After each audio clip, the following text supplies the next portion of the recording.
It's good to see you this morning. It's good to be here. So glad so many of you stayed rather than going out with the children for the root beer floats. I was very tempted. It's a good day. It's a good day. It's always a good day when Jesus is around. So we're in the middle of an Immerse Bible study, looking at the opening books of the Old Testament. You've already spent time in Genesis, and we're in Exodus again today. Today we focus on that mountaintop experience that was read about just a little while ago, the fact that Jesus went up the mountain with a couple of his disciples at the time when they were beginning to understand that he was far more than a man, that he was someone greatly significant in their lives, and that he was God himself. Remember that when Jesus went on the mountain with Peter, James, and John, the voice spoke from heaven affirming who he was. And remember also that when Jesus was on the mountain with Peter, James, and John, two others showed up, right? Who showed up with Jesus? Moses and Elijah. Why? Moses, who is the writer or the source of the Pentateuch, the books Genesis through Deuteronomy, and Elijah because he's the first of the great prophets. And so we look at that today when God came on another mountain at another time, Mount Sinai, and God spoke to Moses, and God's relationship with Israel was founded. Here's the passage from Exodus chapter 24. When Moses went and told the people all of the Lord's words and laws, they responded with one voice, "Everything the Lord has said, we will do." Moses then wrote down everything that the Lord had said. He got up early the next morning and built an altar at the foot of the mountain and set up 12 stone pillars representing the 12 tribes of Israel. Then he sent young Israelite men, and they offered burnt offerings and sacrificed young bulls as fellowship offerings to the Lord. Moses took half of the blood and put it on the bowls, and the other half he splashed against the altar. Then he took the book of the covenant and read it to the people. They responded, "We will do everything the Lord has said. We will obey." Moses then took the blood and sprinkled it on the people and said, "This is the blood of the covenant that the Lord has made with you in accordance with all of these words." Wow, what a thing to have been there at that time, at that mountain, at that place. But here we are jumping into the middle of the story. I remember coming home one evening after the day at the church and church meetings, and we sat down for our evening meal. And our girls were very young at that time, and one of the things that I mentioned was that I had had lunch that day with another pastor. We knew each other a long time ago. My wife said, "How long ago did you meet him?" I said, "Well, I actually dated his sister when I was in high school."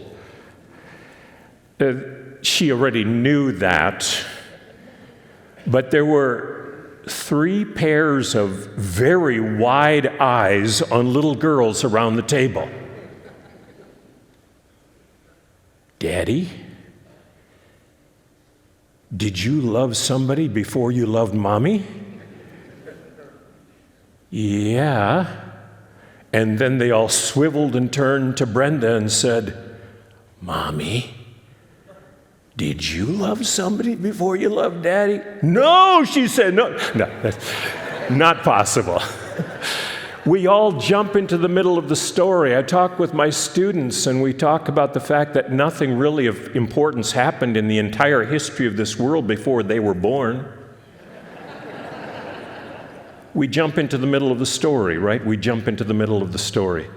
And so we jump into the middle of the story here. I remember late one Friday evening, I was working the usual weekend shift at WFUR in Grand Rapids, putting myself through seminary. The phone light began to flash at 11:33 p.m. The voice at the other end was obviously inebriated and under the influence. A woman with slurred speech finally talked to me. Is this Is this the radio station with the religious music? And we got into a conversation about how she had taken all of her pills and some alcohol, and that she was just wanting the music from our radio station to be with her as she dropped into eternity. She had had too much of life, and life was not good. She had experienced too much of the darker side of things. I kept her on the line. I tried to get information, but she was savvy enough not to give me anything. I finally gave her my home phone number so that she could call if there was a possibility. I had to do a station ID and headline news and weather at midnight. I asked her to stay on the line, but when I got back to it after the news, she was gone. She was gone. I jumped into the middle of her story, a tragic story. We jump into the middle of this story in a very powerful way because it is a tragic story. It's the story that started out so well, right? Story of love. Can you imagine what it was that caused God to make this world that we live in? Can you imagine what gave the Father, Son, and Spirit the idea to create us in His image? I can only think about the love that the Father and the Son and the Spirit share with one another, and the sense that this is so good, so good. You've had the experience at times when you were madly in love, gratefully in love, bigly in love. You knew what love could do, how transformative it was. And you hardly could contain yourself because you were so much bigger than your body. How wonderful it was to be in love. And there's God, madly in love. How can we share this love? Sometimes with human creatures, it means children are born. And we can't love anyone more than we love our spouse. And yet along comes a third. And we love, and love multiplies. And then another, and then another.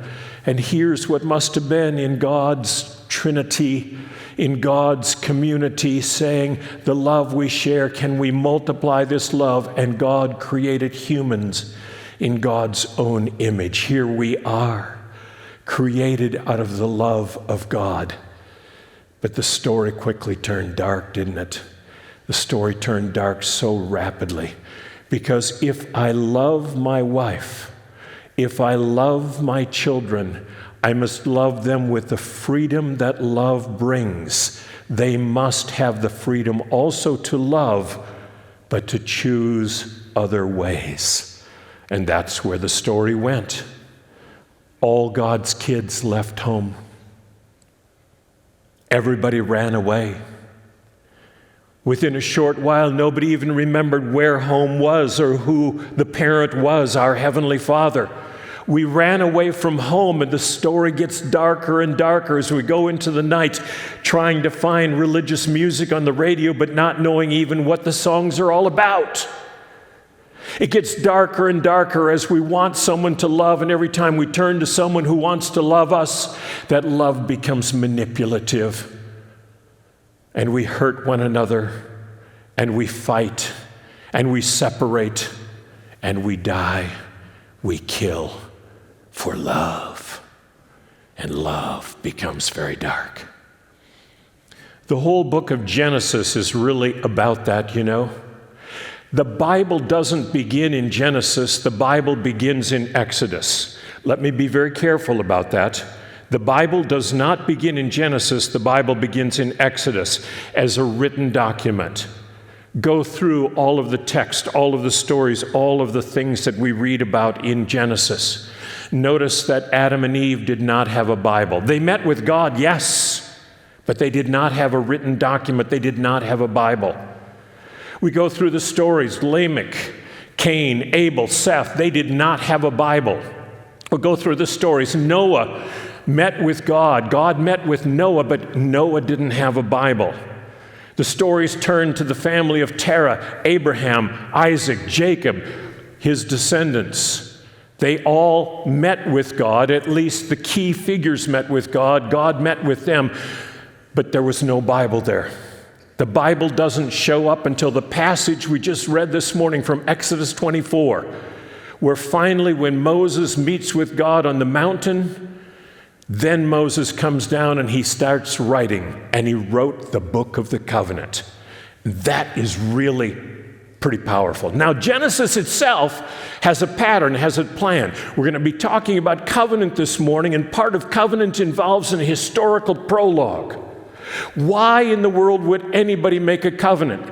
Kind of like people coming to the marriage day. Yes, on TV you can have instant marriages, married without sighting one another. Not so in real life. By the time people come to get married, most always they have spent time together, and there is a backstory to this.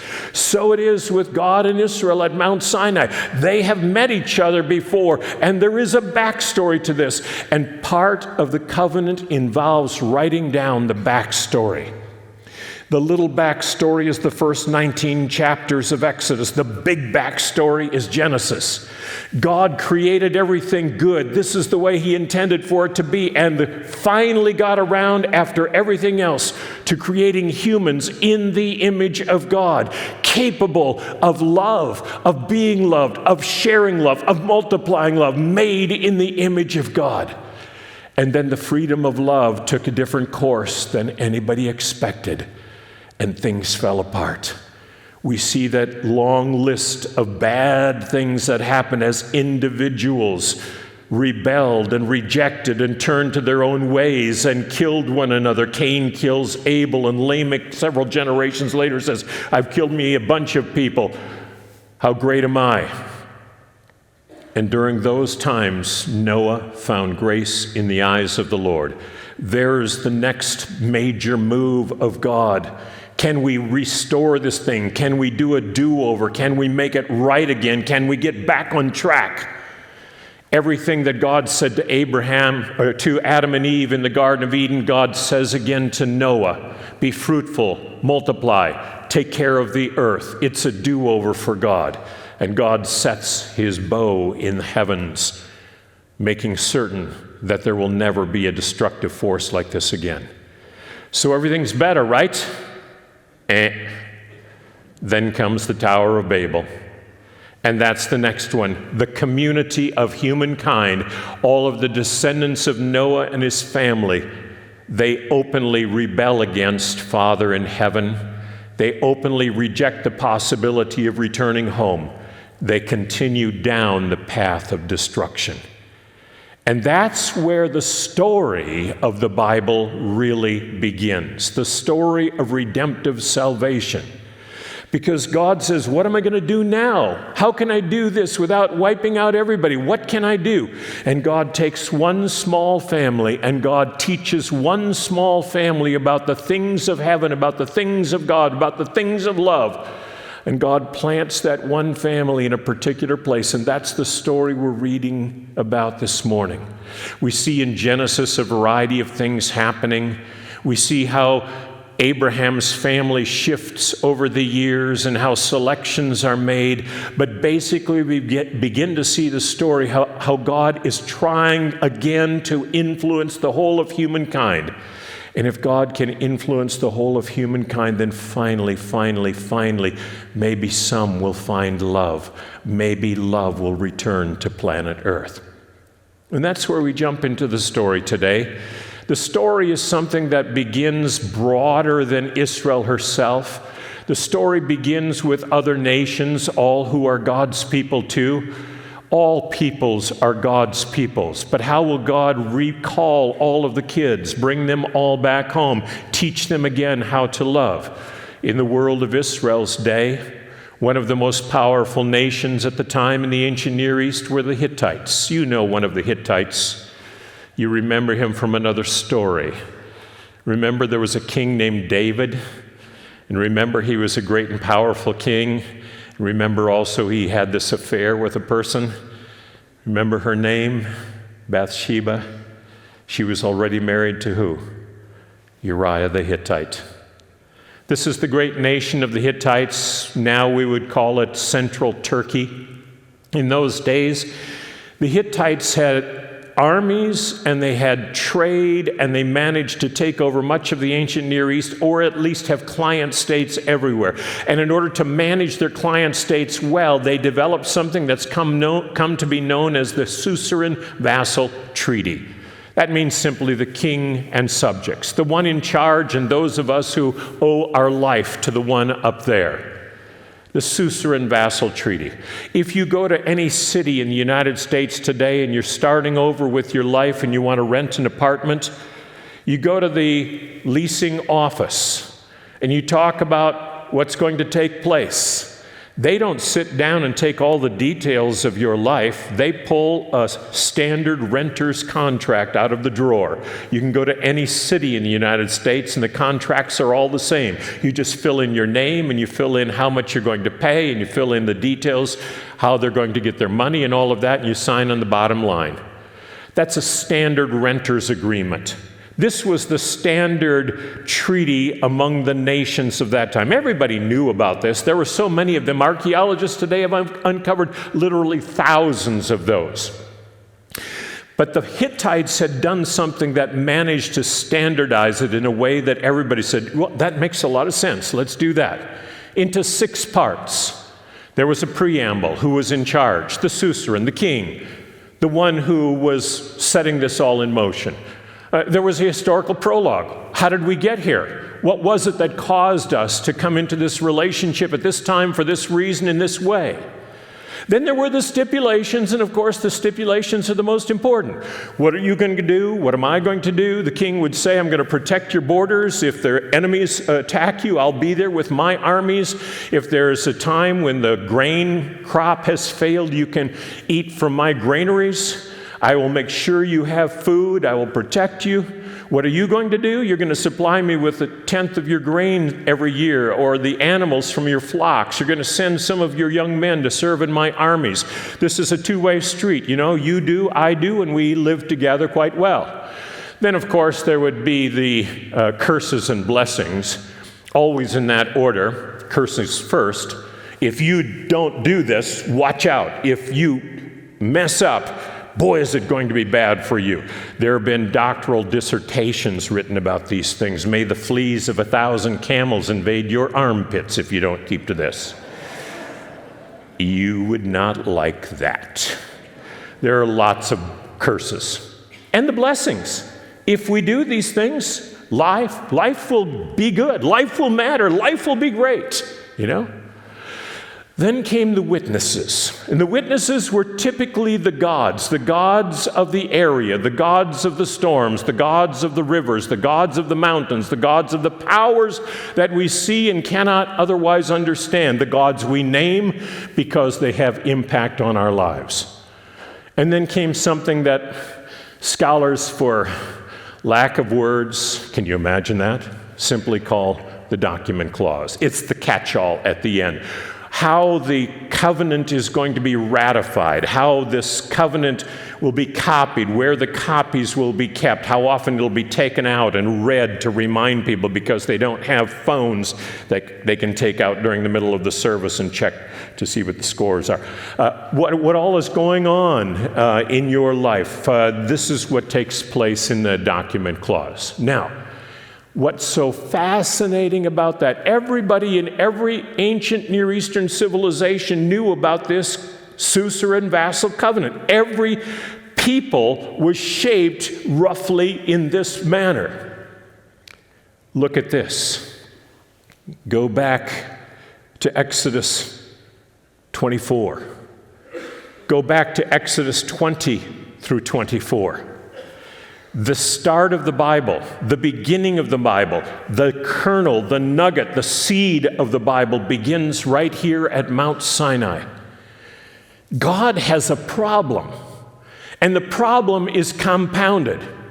Part of the problem is that all the kids left home and they don't know how to come back, and God doesn't know how to get them back. And part of the problem is that they don't communicate anymore. In fact, they don't know how to communicate. How does God communicate to someone who doesn't want to be communicated with? We've been having these spring-like temperatures. I think of that on campus. I think of that here. Imagine that you're walking out of the building this morning and you're going down a sidewalk and the ants begin to think that they own the place. They do. Top 8 feet of earth is basically the home of the ants and the worms, things like that. They own it more than we do. But sometimes they come out to the surface. Imagine that you're walking down the sidewalk and suddenly this ant scurries in front of you. You can be oblivious to it and end its life. You can pay attention and walk around it or over it. But imagine that you said, there's a bunch of people coming behind me and this is not a safe place and you're going to be in trouble. How would you communicate that to that ant? How would you get down? On your knees, on your fours? Go down there and say, hey, ant, this is not a good place. Could you take another path? Would you quick print a sign on some cardboard and hold it up and say, don't move here, this is people area? How would you communicate to that ant? We couldn't. We can't. So what could you do? If it were possible, you could become an ant and use your antennae to start communicating with the others. Now, in essence, that's what the covenant is. Everybody in Israel's day, everybody in those times knew what a Hittite, suzerain, vassal covenant was. Because the only way that life was organized was not by me personally. There was no such thing as a me personally. I belonged to a clan, to a tribe, to a group. This group belonged to the one who was at the head. And the one at the head dictated how we lived, who we were, what our identity was, how we functioned in society. And if that was to be the case, genius God is always genius. Genius God says, I will do what they know. The problem of God was the kids left home, didn't know how to come back. God couldn't talk with them. God came down and made a covenant. They know that. They understand that. After all, they belong to the Pharaoh of Egypt by way of a covenant. Whether written or not written, they belong to Pharaoh. That's whose they were. And that's why the stories from last week, from the early part of Exodus, are so powerful. What happens in those plagues in Egypt, those horrible stories, terrible stories? We ought not to take that lightly or easily. These are devastating things. But notice. Never, ever, ever is it the battle between the Egyptians and the Israelites. Did you catch that? The battle is never between the Israelites and the Egyptians. The battle is only between Yahweh, the Lord, the God, and the Pharaoh, the God in person form among the Egyptians.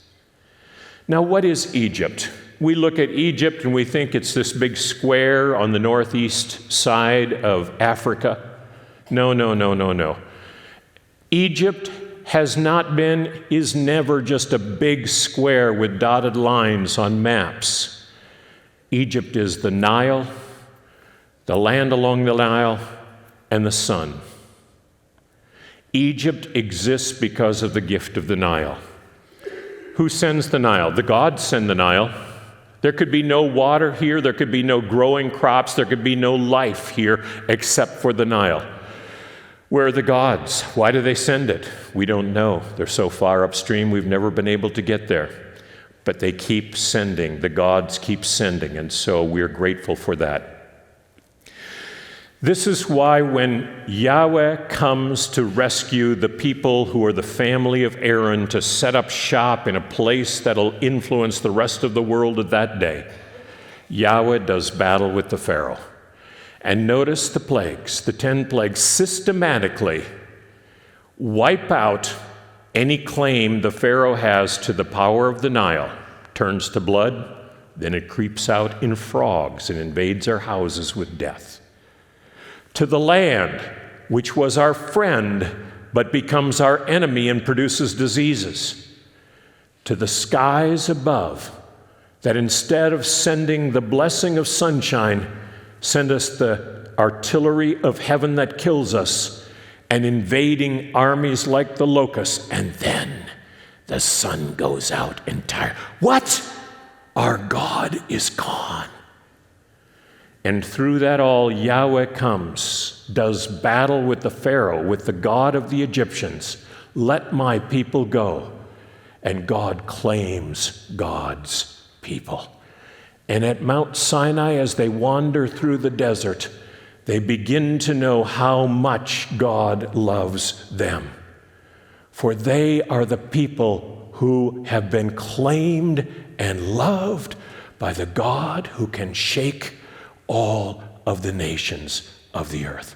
And that's what's going on in Exodus 24, when the altars are set up, when the blood is spilled, when the drops of blood are scattered. The covenant is made. And God's people know who they are, and God's people know whose they are. Margaret Mead, the great anthropologist, cultural anthropologist, was speaking at a university many years ago. She became famous for that book, Coming of Age in Samoa.